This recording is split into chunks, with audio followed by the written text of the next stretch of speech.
Pero este tema en particular es un tema que, como ustedes están en la práctica, les gustaría haberlo estudiado. Es un tema que ustedes lo van a ver, ustedes van a llegar con frecuencia pacientes, y es importante que ustedes tengan como por lo menos este semestre que aprendan que no todos los vértigos significan vértigo postural, que la exploración de los vértigos que hace el otorrinolaringólogo es absolutamente diferente. Hazme un favor, ¿me pasas la que sigue?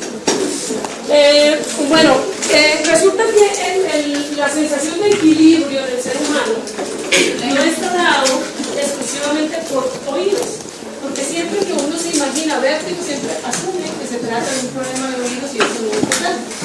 Resulta que el equilibrio está dado por todo esto, es decir, básicamente son tres sistemas. Uno de ellos, por supuesto, es el laberinto, pero además problemas oculares o problemas de propiocepción, es decir, problemas articulares, problemas de columna vertebral, pueden ocasionar que haya una sensación, una alteración en la sensación de equilibrio, ¿sí? Ustedes ahorita que avancemos se van a dar cuenta de que la sensación de vértigo es diferentísima a un mareo o algún otro síntoma que muchas veces es confundido en consulta. ¿Listo? Pásame por favor que sigue. Bueno, resulta que propiamente, si quieres regrésate un poquito para hablar sobre esto, es decir, en esto ustedes se dan cuenta de que a nivel del sistema nervioso central, digamos, ese es el que controla realmente todo el sistema del equilibrio. Recibe la información que viene tanto de oídos como de ojos y de todas las articulaciones, y interpreta la información que recibe, y realmente es el cerebro quien es el que en esas zonas relacionadas con la función vestibular es donde se codifica esa sensación de equilibrio, ¿sí? Propiamente en el oído, ¿sí? Nosotros tenemos una serie de sistemas que van a componer el sistema vestibular propiamente hablando, el sistema vestibular periférico, ¿no? Del sistema vestibular periférico nosotros vamos a tener básicamente estos tres, es decir, dos que van a ser en la parte más periférica, es decir, dentro del oído, y otro es la conexión que nos va a llevar esa información hacia el sistema nervioso central. Creo que tengo, entonces, imagínense que es tan interesante cuando uno lee la fisiología del oído, todas esas sensaciones, por ejemplo, cuando tú vas en un vehículo, ustedes, ¿cuántas personas les ha tocado ver ustedes que les refieran o que ustedes han oído como un paciente o algún familiar que cuando se va en un vehículo el paciente empieza con vértigo? ¿Han oído eso, verdad?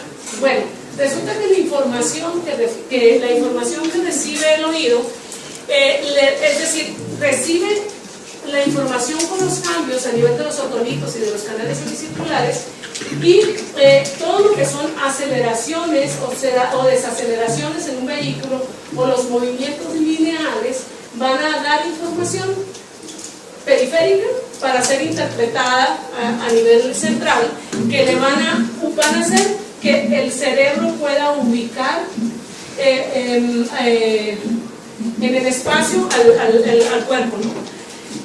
Entonces resulta que todo esto, es decir, los oídos con los músculos oculomotores van a hacer que se haya cuando ustedes se dan cuenta de un paciente que está dando vueltas, existe un movimiento ocular que siempre va a tratar de compensar ese equilibrio para que el paciente no se vaya de bruces. Si ustedes ven, por ejemplo, un paciente que hace repetitivamente un movimiento de aceleración o desaceleración por juego, o un movimiento lineal, el paciente puede terminar en el suelo por una disociación en esos mensajes que uno le envía al cerebro. Creo que, bueno, básicamente entonces esto es un resumen, esto lo tienen que leer ustedes, no les voy a dar una cátedra de fisiología porque solamente con la clínica de vértigo es muy largo, entonces eso es lo que me interesa más, eso ustedes lo pueden ver en cualquier libro de otorrinolaringología. Y ahí van a poder ver con un poquito más de detalle cómo se lleva a cabo toda esa fisiología vestibular. Y les voy a recomendar, porque no voy a alcanzar a que la vean, quiero que traten de ver ese video. Ese es un video bien simplificado de cómo es decir, de cómo se pueden clasificar los vértigos de acuerdo si quieres pasemos un poquito para que se den una idea, ¿sí? No, pásame el video un minutico. Bueno, espérate un segundo antes de que pasemos a esto. Resulta que cuando ustedes están viendo neurología, ustedes ven las pruebas de Romberg, ven mucha parte de la exploración física de neurología. Quiero decirles que cuando el paciente a ustedes les refieren, el paciente de la sensación de vértigo es una sensación que para poder que uno piense que el problema son oídos, tiene que haber dos características en los síntomas que menciona el paciente. Uno de ellos es un vértigo de tipo rotatorio. Anteriormente, los viejitos, o también los más viejitos que yo, ¿sí? Hablaban del vértigo subjetivo o objetivo, que ustedes lo van a ver en los libros, realmente eso no tiene importancia. Si el vértigo es rotatorio, lo más seguro es que eso sea oídos. Hay un síntoma que son las pulsiones que a ustedes les puede orientar en dónde está el origen del problema. Resulta que la lateropulsión, es decir, la sensación que tiene el paciente de que empieza a caminar y se va de lado, eso se llama una lateropulsión, eso sí son oídos. Las antero y posteropulsiones, es decir, la sensación de caer hacia adelante o hacia atrás, no son oídos, es el rango, ¿sí? Digamos que en medicina no existe nada tan exacto, pero en general eso es así. ¿Listo? Entonces, si quieres, empezamos a verla. Vamos a ver un minutico solamente este video para que ustedes se den cuenta. Este es como un resumen de cómo ustedes van a clasificar un vértigo central de un periférico, de cuándo va a pensar uno en una enfermedad de Meniere o en un postural. Es decir, es un resumen de todo lo que les voy a hablar ahorita. Esto se los recomiendo. Si quieres, paramos que los chicos concienzudamente lo van a ver, entonces no perdamos tiempo en eso, que es bastante largo, son como 9 minutos. ¿Cómo se llama? No, pues. Allá está la referencia, se llama... No, ay, no me toca. Ay, ya. Copien la URL y lo revisan, ¿listo? Es que les traigo muchos videos de cada cosa y realmente no me alcanza la hora para verles todo eso. ¿Listo? Máximo después del cerro que no van a avisar en ese quiz. Sí, bueno, entonces lo que sigue, por favor. Bueno, el vértigo, vamos a tener unos síntomas que se van a asociar claramente a un vértigo de tipo central, a un periférico. No se les olvide que un vértigo que tiene mucho tiempo de aparición, que progresivamente el paciente va empeorando, seguramente eso no va a ser oídos. El vértigo que se presenta en procesos periféricos es de origen, es brusco. Las duraciones de los síntomas que existen, por supuesto, vértigos periféricos crónicos, pero igual el inicio, es decir, la agudización de los síntomas es aguda, ¿sí? Cuando nosotros hablamos de un vértigo característico, hablamos entonces de la sensación de rotación.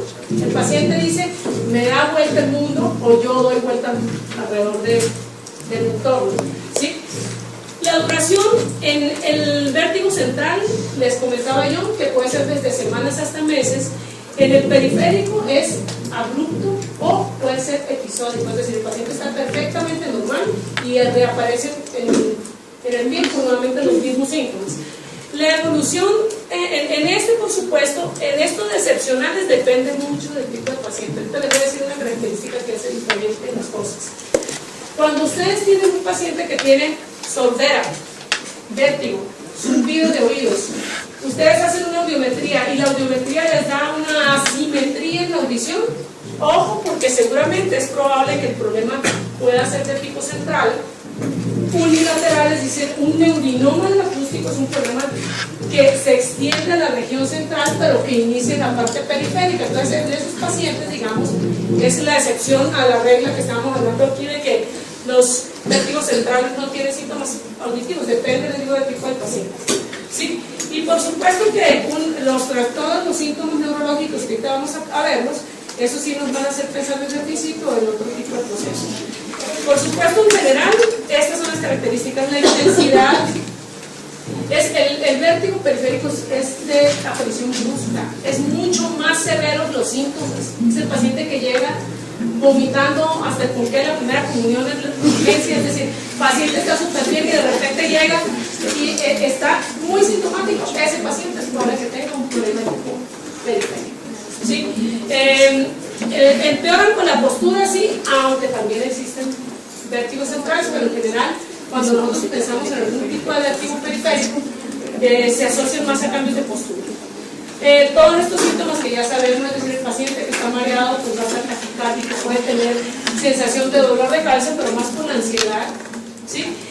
Sensación, si tiene síntomas neurovegetativos como sensación de náuseas, pues el paciente va a estar frío, se va a sentir bastante mal, ¿sí? Y cuando nosotros tenemos pacientes que tienen edema del papilar, ¿sí?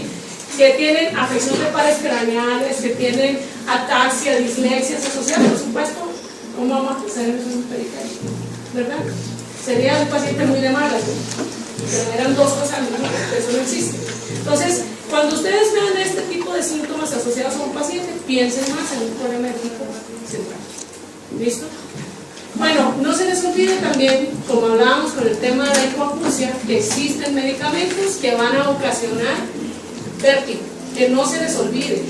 Por eso es importante cuando ustedes revisan a un paciente que lo primero que tienen que hacer antes de empezar a revisarlo es preguntar, hacer una buena anamnesis, preguntar antecedentes farmacológicos o el tipo de labores que hace el paciente. Digamos que un paciente que tiene una exposición a un químico, que absorbe un químico durante 3 horas y después presenta vértigo, pues tienes que preguntar qué estaba haciendo el paciente cuando presentó los síntomas, ¿sí? Entonces todo eso es importante preguntarlo. En esto quiero que pasemos de una vez, quiero que vean los dos tipos de nistagmus, si ustedes van a ver en los pacientes. ¿Sí? El nistagmus de tipo central casi nunca es lateral, o puede presentarse, casi siempre es vertical, o puede variar y en un rato que ustedes le exploran ser vertical y al rato ser horizontal, pero lo que hace la diferencia por supuesto es la clínica del paciente. ¿Sí?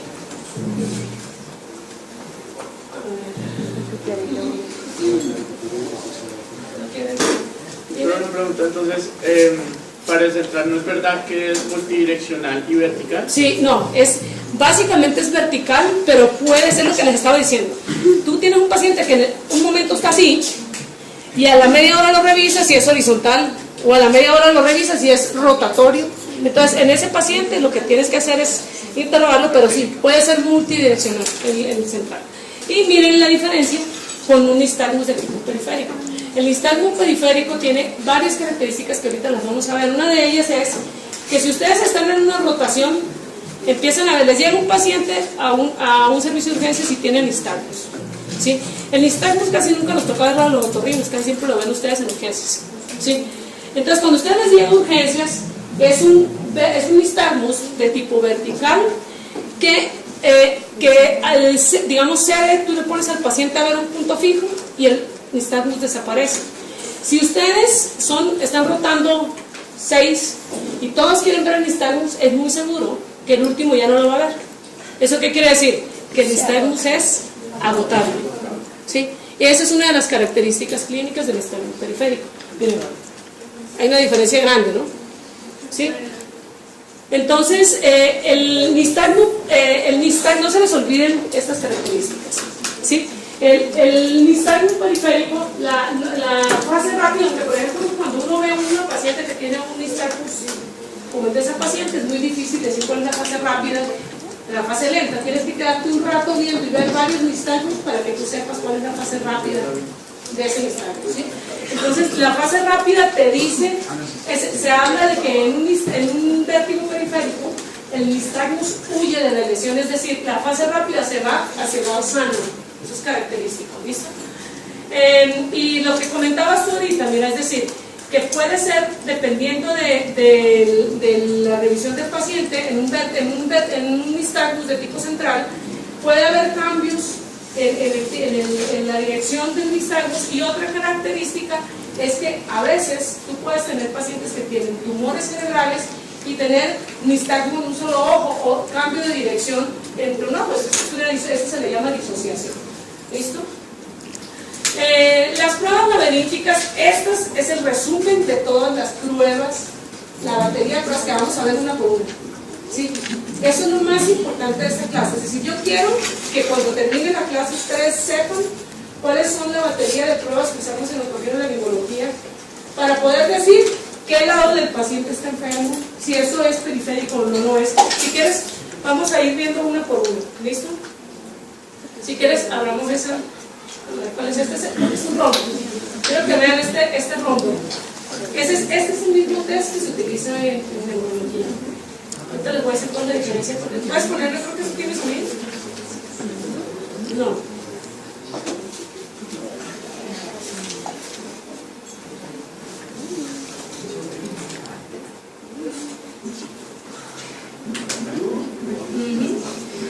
Listo. A veces se le llama, si quieres paramos y ahorita vamos a ver, este es el test de Romberg, que es el mismo que utilizan ustedes cuando están en neurología, que le piden al paciente que coloque los brazos hacia adelante o la cabeza hacia atrás. Funciona lo mismo. También van a escuchar de una cosa que se llama Romberg sensibilizado, que ese está más direccionado cuando uno ya tiene una sospecha de que se trata de un problema periférico, y es con este mismo paciente uno les quita, los hace cruzar los brazos, a eso se le llama Romberg sensibilizado, que esto lo que hace es quitarle base de sustentación también al paciente, es decir, la posibilidad de equilibrar, y eso te direcciona, digamos, la caída. ¿Listo? El que sigue, por favor. Esta es la prueba, lo van a encontrar con varios nombres, todos se traducen exactamente en lo mismo, se llama test de índices de Varani, test de Budak, test de Quicks, todos tienen la misma sustentación. Si quieres, vamos, es decir, cuando tú te sientas delante del paciente, tú le pides que separe, que señale hacia adelante, ¿sí? Y la separación entre ambos dedos debe ser de aproximadamente 10 centímetros. El explorador se pone al frente, y si el explorador acaba de llegar de Semana Santa, lo ideal es que ponga los dos deditos, porque si tú estás trasnochado, es probable que se te desvíen más los dedos a ti que al paciente. Entonces, siempre tú tienes que tener fijo. Entonces, una maniobra es que tú coloques tus dedos juntos para que no se te separen en lo que le dices al paciente.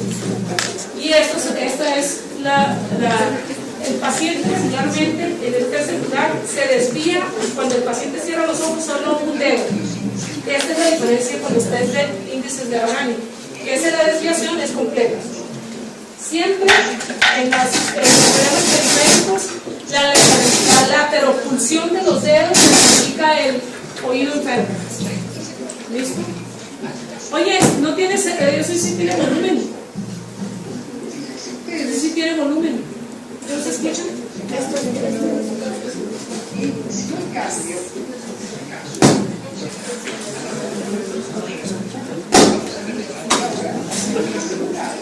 ¿Puedes subirlo un poquito?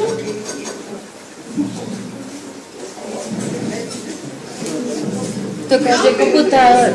Hay una desviación hacia uno de los laterales, y esta prueba se te van a evaluar.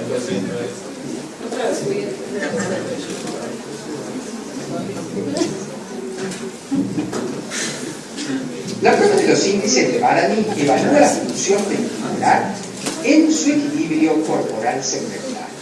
Se sienta el paciente con sus miembros superiores extendidos, señalando con ambos índices hacia adelante. Luego de 30 segundos le pedimos al paciente que cierre los ojos. Fíjense ustedes, observamos esto durante aproximadamente un minuto, y si no hay cambios, como en este caso, consideramos a la prueba negativa. Vamos a repetirla ahora con un paciente simulado que tiene una patología de tipo vestibular. Por favor, nuevamente, cierra tus ojos. Fíjense ustedes que aquí hay una desviación hacia uno de los laterales, y esta prueba es claramente positiva. Bueno, en general digo el test de la prueba de Budak, los test de índices de Varani, el test de Quicks son básicamente lo mismo. Son pequeñas diferencias, pero se interpretan igual. ¿Listo? Si quieres, vemos la que sigue, por favor. Esta prueba de Unterberger, ustedes la van a encontrar como Unterberger o Unterberger. También se le llama test de marcha estática. Entonces tú le pides al paciente que sin moverse del sitio, por eso se llama marcha estática, quiere decir que no se mueve del sitio. Entonces tú le pides al paciente que eleve las piernas con los ojos cerrados, puede tener los brazos a los lados, no importa, uno lo hace con los brazos hacia adelante, pero tiene que marchar en el mismo sitio. El paciente, equilibrio, ¿sí? Ustedes ahorita que avancemos se van a dar cuenta de que la sensación de vértigo es diferentísima a un mareo o algún otro síntoma que muchas veces es confundido en consulta. ¿Listo? Pásame por favor que sigue. Bueno, resulta que propiamente, si quieres regrésate un poquito para hablar sobre esto, es decir, en esto ustedes se dan cuenta de que a nivel del sistema nervioso central, digamos, ese es el que controla realmente todo el sistema del equilibrio. Recibe la información que viene tanto de oídos como de ojos y de todas las articulaciones y interpreta la información que recibe y realmente es el cerebro quien es el que en esas zonas relacionadas con la función vestibular es donde se codifica esa sensación de equilibrio, ¿sí? Propiamente en el oído, ¿sí? Nosotros tenemos una serie de sistemas que van a componer el sistema vestibular propiamente hablando. El sistema vestibular periférico, ¿no? El sistema vestibular periférico nosotros, pero este tema en particular es un tema que con ustedes en la práctica les gustaría haber estudiado. Es un tema que ustedes lo van a ver, ustedes van a llegar con frecuencia pacientes y es importante que ustedes tengan como por lo menos este semestre que aprendan que no todos los vértigos significan vértigo postural, que la exploración de los vértigos que hace el otorrinolaringólogo es absolutamente diferente. Hazme un favor, ¿me pasas la que sigue? Resulta que la sensación de equilibrio del ser humano no está dado exclusivamente por oídos, porque siempre que uno se imagina vértigo, siempre asume que se trata de un problema de oídos y eso no es verdad. Resulta que el equilibrio está dado por todo esto, es decir, básicamente son tres sistemas, uno de ellos, por supuesto, es el laberinto, pero además problemas oculares o problemas de propiocepción, es decir, problemas articulares, problemas de columna vertebral, pueden ocasionar que haya una sensación, una alteración en la sensación de equilibrio. Vamos a tener básicamente estos tres, es decir, dos que van a ser en la parte más periférica, es decir, dentro del oído, y otro es la conexión que nos va a llevar esa información hacia el sistema nervioso central. Entonces, imagínense que es tan interesante cuando uno lee la fisiología del oído. Todas esas sensaciones, por ejemplo, cuando tú vas en un vehículo, ustedes, ¿cuántas personas les ha tocado ver ustedes que les refieran o que ustedes han oído como paciente o algún familiar